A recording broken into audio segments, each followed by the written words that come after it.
ഇന്ന് നിങ്ങൾ എഴുന്നേറ്റപ്പോൾ നിങ്ങളുടെ മനസ്സിലേക്ക് ആദ്യം കടന്നു വന്ന ചിന്ത പോസിറ്റീവായിരുന്നോ നെഗറ്റീവായിരുന്നോ?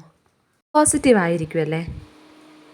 ഇത്രയും അൺസർട്ടൈൻ ആയിട്ടുള്ളൊരു ലോകത്ത് എങ്ങനെ നമുക്ക് പൂർണ്ണതയോടെ ജീവിക്കാം? നമ്മളിൽ പലരുടെയും ഓരോ ദിവസവും ആരംഭിക്കുന്നത് ചിലപ്പോഴൊക്കെ ആശങ്കകളും സംശയങ്ങളും വേവലാതികളും ഒക്കെ കൊണ്ടായിരിക്കും അല്ലേ?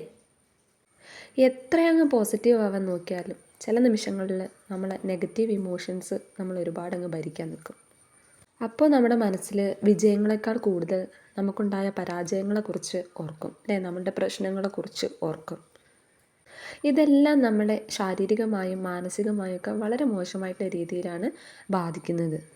പക്ഷേ നമ്മളെല്ലാവർക്കും ഇതിനെ ഫേസ് ചെയ്തേ പറ്റൂ. എങ്ങനെ നമുക്ക് ഈ നെഗറ്റീവ് ഇമോഷൻസിനെയും പ്രോബ്ലംസിനെയും ഫേസ് ചെയ്ത് ജീവിതത്തിൽ മുന്നേറാമെന്നാണ് 1948 അമേരിക്കൻ എഴുത്തുകാരനും പ്രഭാഷകനുമായ ഡെയ്ൽ കാർനെഗി എഴുതിയ how to stop worrying and start living എന്ന പുസ്തകം പറയുന്നത്. അതിനായിട്ട് അദ്ദേഹം കുറേയേറെ വ്യക്തികളുടെ കഥകളും ജീവിതാനുഭവങ്ങളും ഒക്കെ ഇതിൽ ഉൾക്കൊള്ളിച്ചിട്ടുണ്ട്. നമുക്ക് നമ്മളുടെ ജീവിതത്തിൽ ഏതൊരു സാഹചര്യത്തിലും വളരെ പോസിറ്റീവായിട്ടുള്ള ആറ്റിറ്റ്യൂഡ് ഉണ്ടാക്കിയെടുക്കാൻ നമുക്ക് സാധിക്കണം. നമുക്ക് താല്പര്യമുള്ള പ്രവർത്തനങ്ങളിൽ ഏർപ്പെട്ട് നമുക്ക് നമ്മളുടെ ജീവിതത്തിൽ സന്തോഷം കണ്ടെത്താനായിട്ട് സാധിക്കും. അത് നമ്മളെ ശാരീരികവും മാനസികവുമായിട്ട് നല്ല രീതിയിൽ വളർത്തുകയും ചെയ്യും. ഞാൻ ആദ്യമേ പറഞ്ഞു, നമ്മളുടെ ഈ ലോകം എന്ന് പറയുന്നത് വളരെ അൺസർട്ടൈനാണ്. അതായത് എന്ത് സംഭവിക്കുന്നോ, എങ്ങനെ സംഭവിക്കുന്നോ, എപ്പോൾ സംഭവിക്കുന്നോ എന്നൊന്നും നമുക്ക് എന്ത് ചെയ്യാൻ പറ്റില്ല, പ്രവചിക്കാൻ പറ്റില്ല. അത്തരത്തിലുള്ളൊരു ലോകത്ത് ഭാവിയെക്കുറിച്ച് കൂടുതൽ ആകുലപ്പെടാതെ വർത്തമാനകാലത്തിൽ ചെയ്യേണ്ട കാര്യങ്ങൾ ചെയ്ത് തീർക്കാനാണ് നമ്മളോട് എഴുത്തുകാരൻ പറയുന്നത്. ചില വ്യക്തികൾ അവരുടെ ജീവിതത്തിൽ ഒരുപാട് നേട്ടങ്ങൾ ഉണ്ടാക്കിയെടുക്കുമ്പോൾ കുറേയേറെ വിജയങ്ങൾ കൊയ്തെടുക്കുന്നത് കാണുമ്പോൾ നമ്മൾ ചിലപ്പോഴെങ്കിലും പറഞ്ഞു കാണും, അവന് അല്ലെങ്കിൽ അവൾക്ക് നല്ല ബുദ്ധിയാണെന്ന്.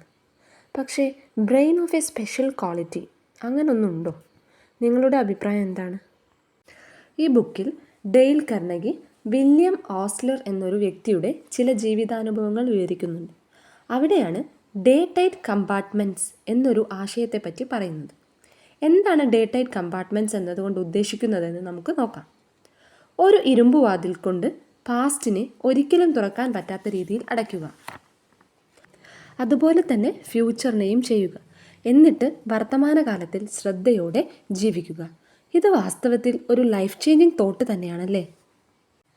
കപ്പൽ നിയന്ത്രണത്തിലാക്കാൻ ഒരു ബട്ടൺ അമർത്തുന്നത് പോലെ നമ്മളുടെ ജീവിതത്തിലും ഒരു ബട്ടണുണ്ട്. അത് നമ്മൾ കൃത്യമായ സമയത്ത് തന്നെ അമർത്തണം. അവിടെയാണ് നമുക്ക് വിജയത്തിലേക്കുള്ള വാതിൽ തുറക്കുന്നത്.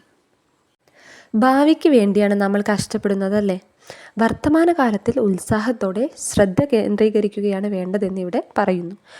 നമ്മുടെ ഊർജം നമ്മൾ നല്ലതിന് വേണ്ടി മാത്രം ഉപയോഗിക്കുക. അതിനായിട്ട് ഒരു ഉറച്ച മനസ്സ് നമുക്ക് ആവശ്യമാണ്. സംഭവിച്ചതിനെ അംഗീകരിക്കാനായിട്ട് നമ്മൾ ഓരോരുത്തരും തയ്യാറാവണം. അടുത്തതായി നമുക്കൊരു മാന്ത്രിക സൂത്രവാക്യത്തെക്കുറിച്ച് സംസാരിക്കാം. എന്താണ് മാന്ത്രിക സൂത്രവാക്യം? Anti worry technique.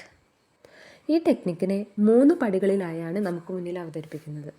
അതിൽ ഫസ്റ്റ് സ്റ്റെപ്പ്, ഏത് സാഹചര്യമായാലും അതിനെ വ്യക്തമായും സത്യസന്ധമായും വിശകലനം ചെയ്യണം. എന്നിട്ട് അതിലേറ്റവും മോശമായത് എന്തെന്ന് നമ്മൾ കണ്ടെത്തണം.